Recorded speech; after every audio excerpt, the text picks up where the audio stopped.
Hello students, I am Avdesh Kumar Jha. We are going to discuss the rest question answer of chapter 2 of history of class 9. In the previous chapter, we have discussed question number 1st, 2nd and 3rd. In this video, we are going to discuss the rest question answer, question number 4th, 5th and 6th.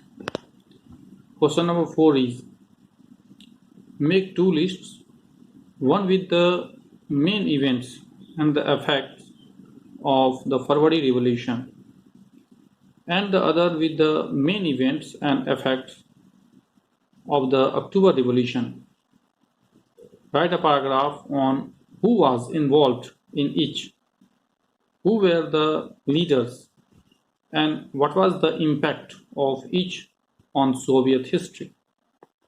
The answer is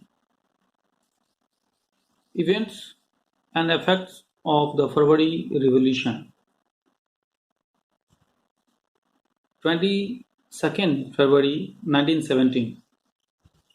Lockout of a factory on the right bank of the Neva River. The next day, the workers of 50 factories went on a strike in sympathy. First event. Second, 24th and 25th February. Demonstrators came back on the streets and were dispersed by imposing curfew. Third, 25th February. The government suspended the Duma. Politicians criticized the measures. 26th February. Demonstrators returned in force to the streets. 5th. 27th February. Workers ransacked the police headquarters. 6th. 2nd March. The Tsar gave up his throne. Soviet leaders and Duma leaders formed a provincial government to run the country. No political party was actively organizing the February Revolution. Men and women workers were involved in this movement who were supported by the soldiers. Events and effect of the October Revolution. First, 16th October 1917.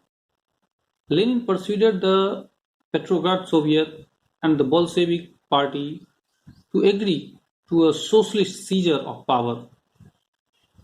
It led to the formation of a military revolutionary committee for seizure of power. Second, 24th October. Uprising began.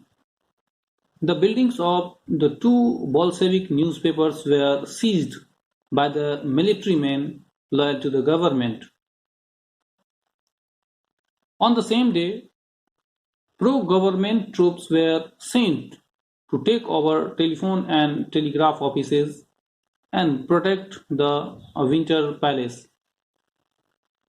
Responding to the government's action, the Military Revolutionary Committee seized the government offices and arrested the ministers. The Navy played a significant role in the assault on the Winter Palace. The revolutionary took over different military points. Question number 5th. Question number 5th is, what were the main changes brought about by the Bolsheviks immediately after the October Revolution? Answer is, the Bolsheviks opposed private properties. Thus they nationalized most industries and banks. Lands of the clergy and nobility were seized, and land was declared state property. In cities, the large houses were partitioned to accommodate other families.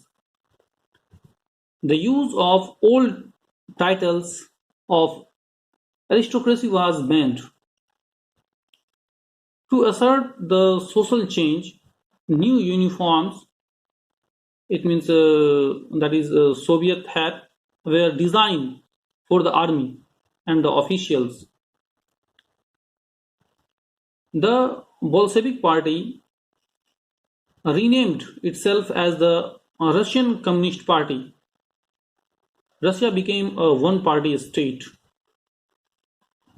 All Russian Congress of Soviet became the parliament of the country. Trade unions were kept under party control. The secret police kept vigilance of citizens and punished those who criticized the Bolsheviks. The last and sixth question is, write a few lines to show what you know about. First, kulaks. Second, Duma. Third, women workers between 1900 and 1930. Next, the liberals. And next, Stalin's collectivization program. Now, we have discussed each point separately. Answer is first, kulaks. Kulaks is the Russian name for well-to-do peasants. In 1927 to 1928, Stalin took the decision to develop modern farms and run them along industrial lines. For this purpose, it was necessary to eliminate kulaks. Many kulaks properties were raided. Under Stalin's collectivization program, land of kulaks was taken away and converted into large modern farms. This program was severely resisted by the kulaks. Many of them destroyed their livestock. Those who resisted collectivization were punished. Many kulaks were deported and exiled. Second, the Duma.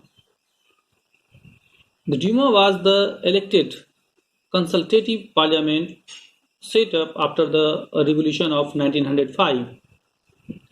Its members were charged with the responsibility of making laws. The Tsar dismissed the first Duma within 75 days and re-elected the second Duma within 3 months. The Tsar did not want any questioning of his power. He changed the voting laws and packed the third Duma with conservative politicians. Finally, in February 1917, the Duma was suspended. Many members of the Duma became a party of the provisional government. Third, women workers between 1900 and 1930.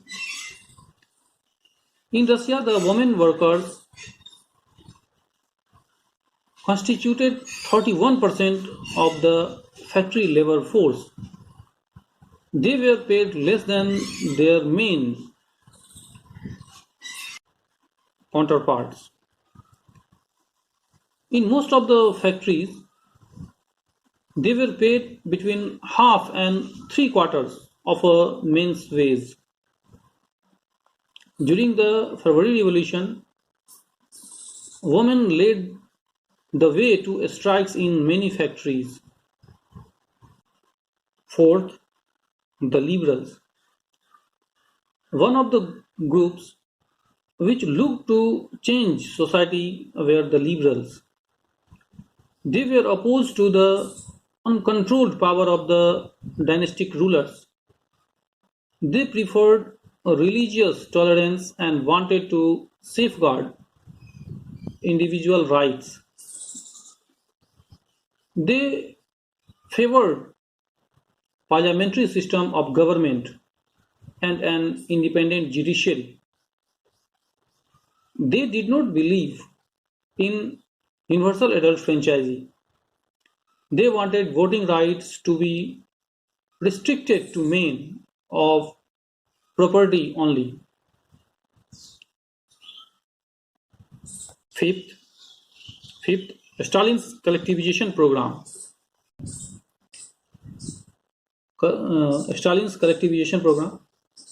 In 1927 to 1928, Soviet Russia was facing an acute problem of grain supplies. The peasants refused to sell the grains at the price fixed by the government. Stalin believed that the peasants had surplus grain but were holding it back, expecting higher price. So he introduced the concept of collectivization. It means a collective farm. To develop these farms, it was necessary to eliminate kulaks, take away land from peasants, and establish state-controlled large farms. From 1929, all peasants were forced to work in kolkhoz. It means collective farm.